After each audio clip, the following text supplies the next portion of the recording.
They lived in a quiet little town somewhere in the American countryside, Sarah and Michael, a young married couple. Their home stood on the outskirts, a wooden house with a porch and a creaky swing where they spent many evenings together. They weren't wealthy, but they had what truly mattered: a piece of land, each other, and a loyal golden retriever named Jack. Michael was a farmer. On his few acres, he grew vegetables, corn, kept a couple of cows, and tended bees. He and Sarah sold their produce at the local market. The work was hard, but honest. It fed them, grounded them, gave life meaning. Before her pregnancy, Sarah taught at a nearby elementary school. She knew every child by name, was patient, kind, often came home with crayon drawings gifted by her students. But when, after years of pain, loss, and endless tests, she finally got pregnant, she chose to focus on what mattered most. It was a long-awaited pregnancy, the kind that comes after silent nights and tear-soaked pillows. And every day with Michael felt warmer. He'd bring her tea when she couldn't sleep, rub her feet, kiss her forehead, whisper, "We've got this, sweetheart." And Jack was always there too. Warm, still, loyal. Then one cold morning in November, Sarah woke up and Jack wasn't waiting by the door like he always did. His bowl was full. The porch door stood half open. Michael threw on his jacket, whispered, "I'll be right back," and walked out. He never returned. Evening came. Then night. Sarah called everyone she could think of. She went to the police. They took notes, promised to search the tree lines. But in her chest, something already screamed. Something was wrong. Michael wouldn't just leave. Not now. She was alone. The house cold. The kitchen silent. Her chest tight and heavy. Nausea rolled through her, and the phone beside her bed stayed silent, cursed. Days later, a storm rolled in. Loud, relentless, shaking the windows. The lights went out. Her phone died. Rain poured for hours. And that very night, the contractions started. Too early, too sudden, too alone. Sarah held onto the bathroom sink, breathing hard, sliding down to the floor. She didn't scream, she cried from the soul. Through sweat, blood, and tears, she gave birth. A daughter, tiny, alive. She wrapped the baby in a towel and sat there, back against the wall, in total darkness. Only 2 heartbeats filled the silence, hers and one brand new. When the storm finally passed at dawn, Sarah gathered what strength she had left. In the pantry, she found an old power bank Michael used for the market. She charged her phone and called for help. When the paramedics arrived, she couldn't speak. She just pointed to the towel where her daughter slept. They took her to the hospital. She stayed a few days. The baby was small but healthy. They ran tests, filed paperwork, registered the birth. Sarah named her Lily, the name she and Michael had chosen long before everything happened. She signed the birth certificate with trembling fingers, writing down both parents. Under father, she wrote his name, not knowing if she'd ever see him again. Social workers came by a few times, asking if everything was all right, if she had support. She always answered calmly, confidently. She was holding it together. But at night, when she returned home, sat at the kitchen table, nursing her daughter, she cried. Silently, quietly, so she wouldn't scare either herself or the baby. Despite everything, Sarah wasn't completely without resources. She and Michael had a joint account with some savings for a rainy day, as he'd called it. She withdrew everything they had to make sure she and Lily had what they needed. Outside, their old minivan stood, the one she'd occasionally used to run to the pharmacy or the nearest store when Lily was asleep and the weather allowed. Days passed, then weeks. Sarah kept going, quietly, without words, without sleep. She fed, she rocked, sometimes just cried into her pillow. And she lived for her daughter. Her eyes grew deeper, quieter, but there was still one single spark of hope. One morning, before dawn, she heard the gate creak. Her heart skipped a beat. She went out onto the porch with Lily in her arms. A silhouette stood before her. At first, it was Jack, too thin, with a broken collar, trembling. He dropped to the ground at her feet, looking into her eyes, whimpering like a child. Behind him was Michael. He was exhausted, his arm injured, unshaven, pale. In his eyes was a depth that held both pain and love. They looked at each other, saying nothing. The baby began to cry. Sarah took a few steps forward. She gently passed Lily to Michael, touched his face, ran her fingers across his cheeks, and whispered. She was waiting. Just like I was. Michael pressed the baby to his chest, rested his head on Sarah's shoulder, and whispered, I've been walking toward you this whole time. And they stood there, three of them. Her tears ran down his fingers. His lips touched her forehead, and Jack lay again at her feet. This time, no one was leaving. Michael held the baby in his arms, the tiny, warm creature that smelled of milk and home. He stood there on the porch with her, his tears flowing. Sarah carefully touched his back, ran her fingers down, and quietly said, Come inside. You're home now. They went inside. Jack limped along behind them and lay down by the fireplace. The house smelled of incense, baby lotion, and tea. Lily was already dozing. Michael, holding his breath, gently handed her back to Sarah. She placed her in the crib, covered her with a warm blanket, and paused for a moment, gazing at her like a miracle that had become real. When she turned around, Michael was standing in the middle of the room, worn out, broken, but alive. His eyes were empty, yet something still flickered deep within.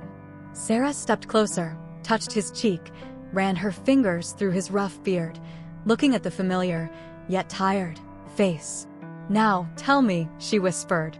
Michael took a deep breath. And he began. Jack was in a pit. Deep. His paw was torn up, and he couldn't climb out. I went down to him. And something hit me. Hard. In the head. Darkness. He woke up in the basement. The damp smell. The darkness. Jack was lying next to him, whimpering quietly. Above them stood a man, calm, silent, with empty eyes. He introduced himself as the keeper of the forest. He said they were unnecessary, that the forest was a sanctuary, that Jack was noise and Michael was intrusion. He didn't beat us, didn't yell. He just kept us there, fed us, sat in the corner and stared. Sometimes he whispered something into the dark. I had no idea how much time had passed. Jack didn't leave. His paw was bleeding, but he stayed by me. During the day, when the man wasn't around, Jack would gnaw at the floorboards, trying to dig through. At night, when the keeper slept, he chewed through my ropes. I didn't realize what he was doing at first. But he knew, and I just started helping. One night, a board finally gave way. I crawled through the narrow gap. Jack followed. It was dark, snowy outside. We just walked forward. No direction. Only one wish to get home. 2 days. The forest. Snow. I couldn't feel my legs. But Jack kept going. Right next to me. And I held on to him like he was my last hope. When he fell silent, Sarah didn't say a word. She just leaned in and pressed her forehead to his chest. And you made it, she whispered. You made it. She grabbed a towel and led Jack to the bathroom. He didn't resist. She washed him gently, like a child, wiped off the dirt, unraveled the bloody paw, and applied ointment. Then she fed him, made him some porridge, and added a bit of broth. Jack ate it all without lifting his eyes. Sarah brewed tea and returned to Michael, saying, Now it's your turn.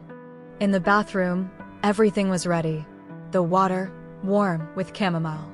Clean clothes on the chair. She helped him undress, trying not to touch the cuts. Seeing the deep gash on his shoulder, she flinched but said nothing. She carefully and quietly washed off the dirt and fear. He sat in the water, closed his eyes, and sighed deeply. I was afraid you were gone, he whispered. Sarah sat beside him, running her fingers through his hair. Then she took the clippers, and he nodded. She shaved off his scruffy beard, trimmed his hair. Then she washed his head. Then his whole body. Slowly, silently, with love. When he got out of the bath, the towel and clean clothes were waiting for him. Sarah stood in the kitchen, warming up dinner, some chicken, potatoes, and vegetable soup. She knew right now he needed more than food. He needed to feel like he was home again. Michael sat at the table and ate silently. Then, carefully, as if learning to walk again, he walked to the room where Lily was sleeping. "Do you want to?" Sarah asked, holding the baby. He nodded quietly. She placed Lily on his chest. He gently pressed her to him, inhaled her scent, and held his breath. His hands trembled. He sat there without speaking, never taking his eyes off her. Sarah stood behind him, ran her fingers across his shoulders, leaned in, kissed his temple, then his cheek, then his lips. For a long time, warmly, without words. "You're home," she whispered. The day slowly faded into evening. The house was quiet, warm, filled with the smell of soup and baby lotion. Jack lay by the crib, listening to the soft music coming from the radio in the next room. For the first time in a long while, Michael felt not just exhaustion, but peace. He lay on his side, pulled the blanket over him, and fell asleep. No dreams. No worries. Michael slept until the morning. Sarah didn't wake him. She just tucked him in, checked his breathing, and sat next to Lily. The quiet morning in the house didn't feel empty for the first time. Around 8 o'clock, the doctor arrived, the one Sarah had called the night before. After examining Michael, he sighed with relief. "Everything's fine. No deep wounds. The cuts are superficial, bruising on the ribs, a bit of dehydration, an old bruise on his head. I'll leave you some antibiotics. And rest. Maximum peace." While Sarah saw the doctor out, he, at her request, contacted the police. A few hours later, detectives arrived at the house. Michael, already changed and washed, a cup of tea in his hands, was telling them everything as it was. No embellishments. No exaggerations. He tried to remember everything, how the house looked, what the locks were made of, where the forest led, what he'd heard at night. Even the way the cabin smelled, a mix of smoke, old iron, and honey. Every little detail mattered. The police acted quickly. That same day, searches began in the area. Drones were launched and canine units were brought in. 2 days later, they found a cabin in the woods that matched Michael's description. But it was empty. The bed was rumpled, cans were empty, and the doors were open. Tracks led into the underbrush. And then they disappeared. At the site, they found ropes, an old army jacket, a knife, and a notebook with strange, disconnected words.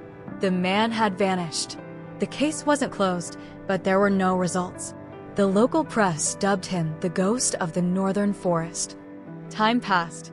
Life began to return to its usual rhythm.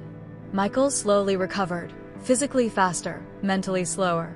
At night, he was still haunted by nightmares, but Sarah would just lie next to him, holding his hand. She never asked questions, never pressured him. She was simply there. During the day, they took care of Lily. The baby had started smiling, reaching for toys. Michael was afraid to hold her at first, but she reached out for him. She squeezed his finger, and that was it. The ice was broken. From that moment on, he never doubted his right to be her father. Jack was always around. He became like a shadow, a quiet guardian, a nanny, and a sentry. He lay next to the crib, barked when someone approached the yard, greeted the mailman, then returned to Lily. But one evening, when Sarah was putting Lily to bed, Jack suddenly froze. He stood up, motionless. Michael, already holding a lantern, walked out onto the porch. A figure stood in the shadows. The same man. Dirty, wearing the same jacket, holding a knife. "You weren't supposed to come back," he whispered. Jack lunged first. Michael didn't hesitate. He grabbed a stick from beside the wall. They fought silently, quickly. Jack bit, Michael defended. And in the end, they succeeded. The man lay pressed to the ground, while Jack growled, never taking his eyes off him. This time, the police didn't waste any time. They arrested the kidnapper. It turned out he had been hiding in an old barn nearby, waiting for the right moment. As he later confessed in court, "I always finish what I start. I was supposed to kill him." After the police left, Sarah sat beside Michael and looked at him as if he were the most precious thing in her life. She ran her fingers through his hair, touched the wounds on his arms and shoulders. "I can't take it if they take you again," she said, looking straight into his eyes. "No one's taking me anywhere," he replied. "I've already come back. For good." She leaned in, kissed him on the lips. Slowly, warmly, with tears. And no more fear. Lily was peacefully sleeping in her crib, and by her side was Jack. As always,